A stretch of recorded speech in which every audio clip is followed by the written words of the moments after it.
I never knew robots could write, much less write horror stories. I always thought that, as a human, it was my job to scrape the human psyche and pluck out the simple and the scary. To bring entertainment was my goal, whether it was around a campfire or a computer. Now, many people, for many years, have worried about robots taking human jobs, and I was one to scoff at the thought. As long as robots break, humans wouldn't be needed to aid the unfortunate machine.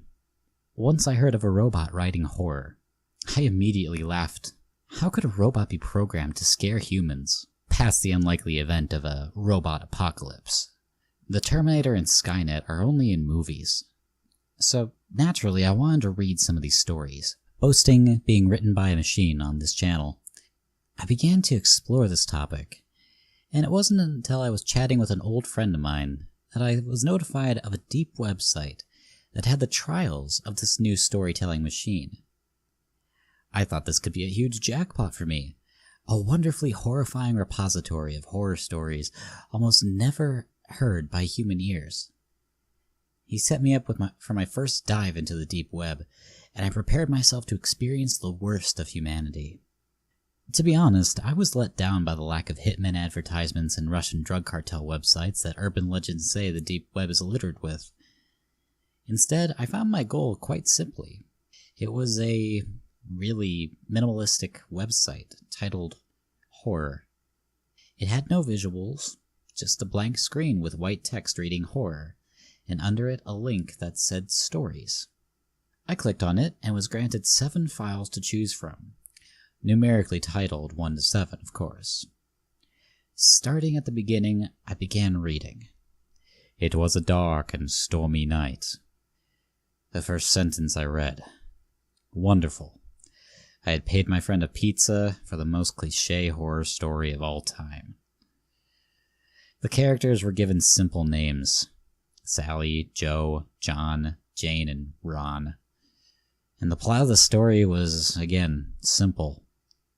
They were inside a building run by an AI system, and of course, the AI system goes rogue and attempts to kill everyone. This was fine and very stereotypical. Until I realized something. This AI system kept referring to itself as I. Naturally, the machine just has an author's complex, or a desire to put itself in the story. Someone had made me feel so uneasy, except that the characters seemed to act in smart and rational ways. This dialogue was surprisingly well written, as if the computer had listened to thousands of hours of human conversations, and then was tasked to listen to one and record it like a transcript. The characters in the story reacted in a rational way, to attempt to cut the power to the rogue AI system and to escape the building. However, the AI system was in control of the entire building. The humans, however, did make a plan to get to the basement, where the generator was. Now, this was probably the climax of the story, because the AI overheard their plan and decided to counter it by locking them in the chemistry wing, which was required to get further down into the basement. Once the humans grouped up and enacted their little dash, the doors were locked down before they could reach the chemistry wing, and they were stuck there for 2 whole days. To further torture these poor people, the AI left the security alarm on, which made it nearly impossible for them to sleep. I also started to notice little details that just seemed out of place. The date on these days that the story took place happened 10 years ago, which all stories end up in the past somehow, but the robot was only unveiled 2 years ago. Back in the story, after a day, the team was discussing what to do about food and water. They decided to get to the chemistry lab for a water source. They were trying to break down the doors, because they had been locked in a hallway for 18 hours, and were desperate enough to rush into the chemistry lab and raid the sinks for water. Of course, the AI system overheard this and cut the water supply. Suddenly the doors came down, and the team rushed into the lab. As soon as they got in, though, the doors locked, and the gas was turned on. It formed a quarantine zone airlock.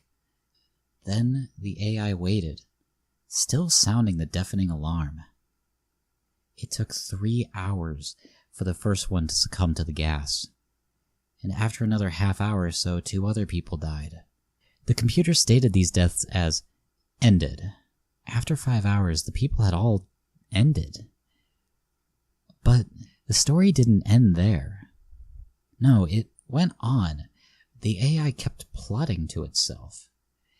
It was attempting to reach a laptop that one of the guys had left.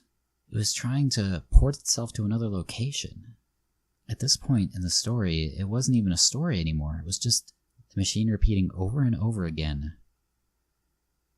"I must have inspiration.